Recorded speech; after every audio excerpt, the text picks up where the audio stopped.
పేదలకు అందించే సాయం, అలాగే వరద సాయం, వీటిట్లో విమర్శలు, ప్రతి విమర్శలు, ఉద్యోగులకు సంబంధించినటువంటి ఆగ్రహాలు, ఆవేదనలు, ఆవేశాలు ఇవన్నీ ఒక పక్క నడుస్తున్న వేళ ఈ ఇష్యూ నుంచి చర్చ పక్కకు వెళ్ళాలి, డైవర్ట్ అవ్వాలి.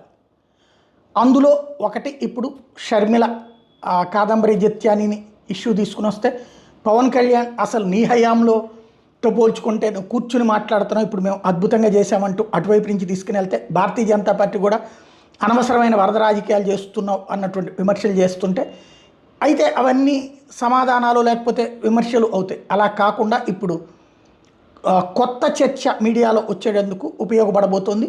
హైకోర్టు తీర్పు నేపథ్యంలో ఏదైతే బెయిల్ పిటిషన్ల రద్దు, వెంటనే పోలీసు అధికారులు పరుగులు పెడుతున్నారు. నందిగం సురేష్ కోసం ఇంటికి వెళ్ళారు, తను పరారయ్యాడు, ఇంట్లో లేడు. ఎందుకంటే ముందస్తు బెయిల్ ఇవ్వని నేపథ్యంలో అప్పిరెడ్డి, జోగి రమేష్,